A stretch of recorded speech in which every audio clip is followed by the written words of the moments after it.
Okay, so I am excited to be talking to you now about two of the most famous, influential, and in many ways confounding poems of the 20th century. Both of these poems really changed a lot at how people looked at the art of poetry and have had long lasting effects on literature.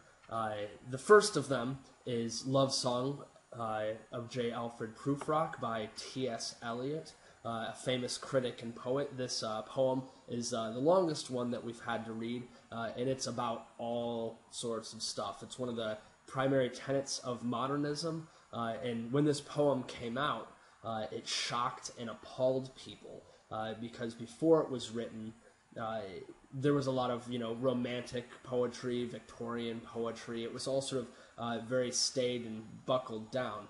This poem is more sort of stream of consciousness. It's very sort of self-involved. It's highly referential to other works. The main character is very insecure, and he's expressing these things directly. So this poem brings a lot of stuff to the table, even though it can be a little bit difficult and unapproachable at times. Some of the themes it deals with are things like class, aging, anxiety, desperation, indecision, all of these problems that people were confronting in the early 20th century, and this poem sort of gave a voice to many of those things. Our main character here is this fellow J. Alfred Prufrock.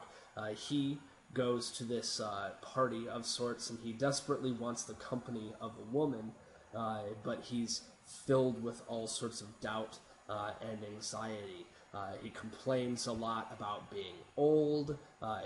He's balding, his legs are thin, he's unfashionable, he doesn't wear his clothes the right way. He's just sort of an uncool guy, and he's filled with a lot of consternation about this because he wants to proposition this woman for her time. There's lots of debate about whether he's propositioning her for sex or for marriage or for something in between, but the exact target of his wanting is, even though it's unclear, it doesn't really matter that much, because at the end of the day, he wants to talk to this woman and wants her to be with him in some capacity, but he's so insecure and so uncertain that he can't quite bring himself to do it.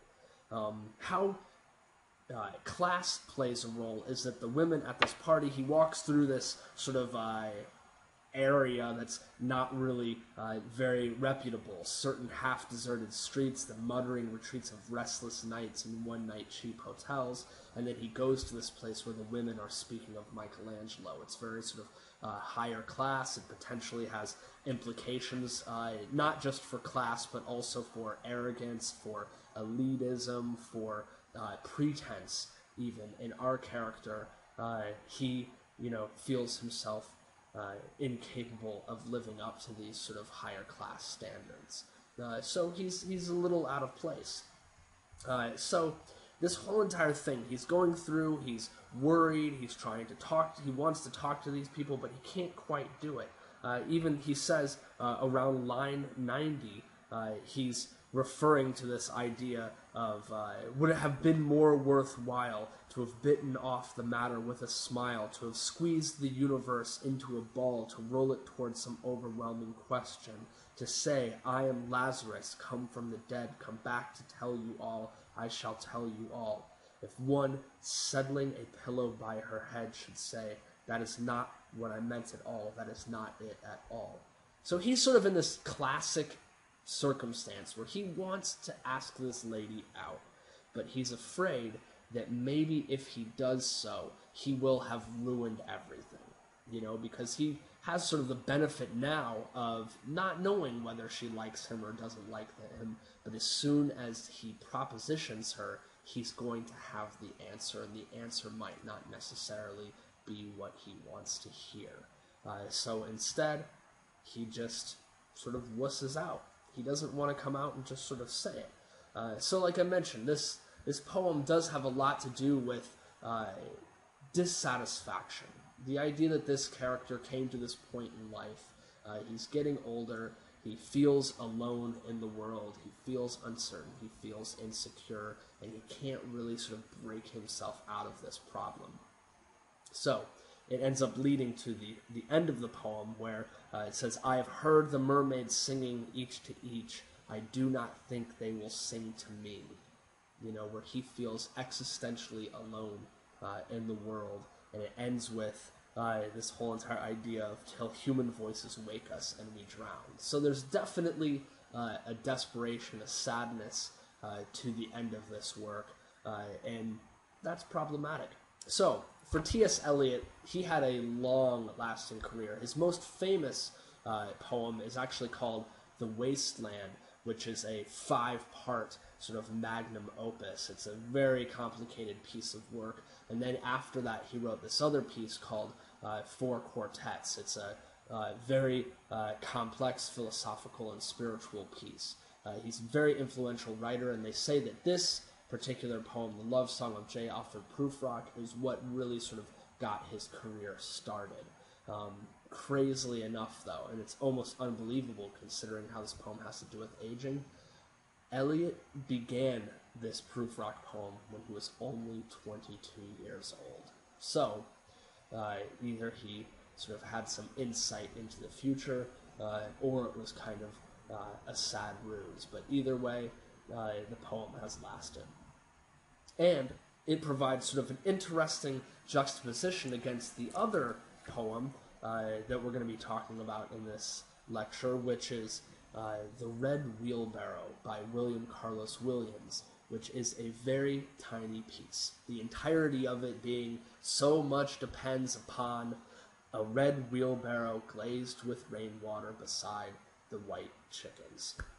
That's the whole thing. Obviously much briefer than the other piece, but it's incredibly influential because when it was written in 1923, we were coming out of this era of imagism, where people were just sort of painting a picture of something. So an imagist poem, for example, would read "a red wheelbarrow glazed with rainwater beside the white chickens," where we would just see it. We would get the image, that would be it. We would have something to picture. What makes this poem an innovative and different one, and what made William Carlos Williams such a huge groundbreaker, is that first stanza, "so much depends upon." This was the huge breakthrough, where it wasn't just an image anymore. It was a declaration, a statement about the image. So much depends upon it. And we have to consider all of the implications of that dependence, what it means. You know, it's the key that takes the simple image into an area of complexity where we have to contemplate the wheelbarrow and what does it mean, okay, for farming, for transportation, for ease of access, for agriculture, for the development of nations, for all of these things, that this seemingly incredibly simple piece of tool, you know, and all of the implications that it has for the world. And that's sort of a thing that this poem has. Some other people have said, you know, other things about this work, about how each of the stanzas kind of looks like a wheelbarrow. There might be something to that, or that might be just a little bit of, you know, cleverness. Some other people say that it's a patriotic work. We get the red of the wheelbarrow, we get the white in the chickens, and then the water, you know, could represent blue. But that's, yet again, another, you know, area in which we can have an interpretation, but that interpretation might, in a sense, be slightly overboard. But either way, there's a lot going on in this little tiny piece, and some people are hesitant to even call this a poem. After all, William Carlos Williams, he was a doctor, and a lot of times he would just jot his little poems down in between patients. So it really gets to that kind of idea of poetry as just being an incredibly crisp utterance, some attempt to find truth in as few words as possible. So there's a lot of beauty to it, there is a lot of color to it, and also a profoundly divine simplicity leading into a greater complexity. So, both of these poems, The Love Song of J. Alfred Prufrock and The Red Wheelbarrow, they're two tenets of modernism. A whole new thing for early 20th century literature, something that really started to bring this artwork into a modern industrial era.